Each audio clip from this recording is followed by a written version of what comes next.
tell us who does the majority of your soundtrack music. Well, I said, okay, I'm not going to just use stock music. That's the one of the major complaints I have about documentaries is that they just use something serviceable. What can I get on musicstock.com? Right. Put it in here. All right. I wanted something more. I wanted something cinematic. I wanted something that was going to punch you in the face. Mission accomplished. What'd you get, Brian? So I've been a fan of this guy. His name is Swarm. Yep. He's this 20-something-year-old who makes this dark industrial electronic music. Yeah. But it lends itself quite well to cinema. 100%. Yeah. And I'm like, wow, I feel like this is kind of like a movie soundtrack. Yep.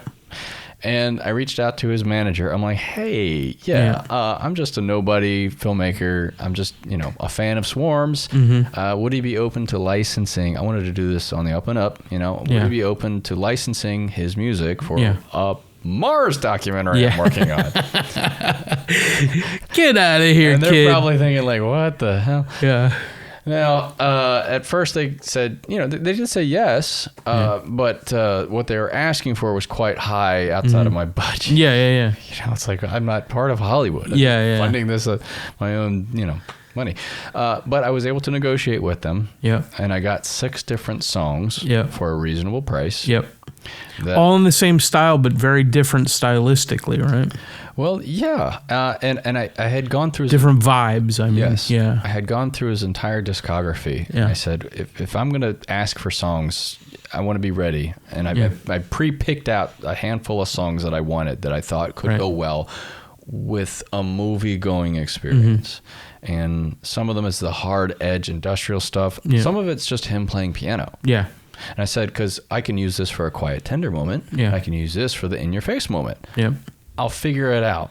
So it's not scored in the traditional sense, but that's what I'm trying to reproduce. Yeah, you've adapted his soundtrack to your movie. Yeah, I mean, he's got some pro stuff. Yeah. It's mixed well, it's mastered well, and what it inspires in the scene is precisely what I wanted it to. It's epic. It's epic sounding, right? If I could use one word. Yeah. And it's not like I don't want to say typical dubstep type stuff, but it's got an intelligence and a flow to it and that I found very, very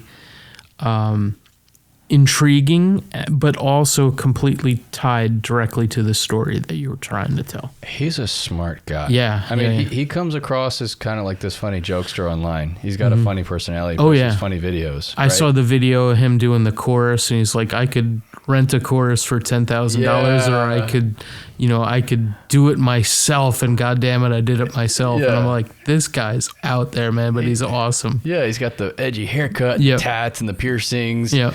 And when you think Mars documentary, you're not thinking this kind of music. No, not at all.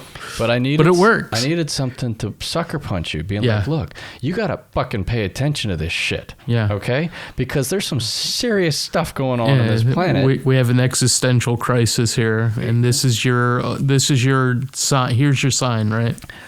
I felt like the material, it's already out there on the internet. You can go look it up for yourself, but it needed to be elevated. Yeah. And I felt I had something to offer, but I knew I needed help doing it. Mm-hmm. Okay. No, I'm not. Yes, I've written music in the past, but I'm not going to do the music. I need somebody who knows what they're really doing. Not in 11 months, you're not going to do it. No.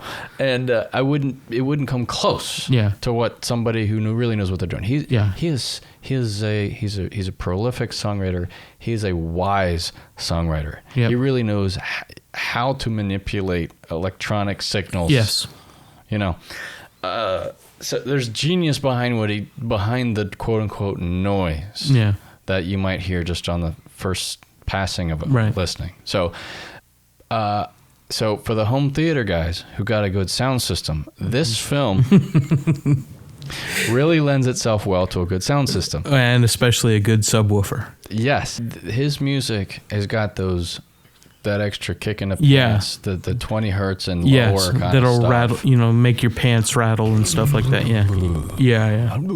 It's just so low you can like the drops, right? Yeah, the bass drops all over the place. So, God, that's a huge sofa. That's a 15, yeah. A small table. Yeah. Oh my God. So yes, his music. I tried to keep it as loud as possible. Sometimes I was watching my levels. Yeah. In the edit thing. Sometimes his music, and then there's talking, which makes it peak above. It overdrives it a little too much. So I had to, if I brought down his music, it was only by a half a dB or 1 dB max, because I wanted the punch of his music to cut through. Oh yeah, it does.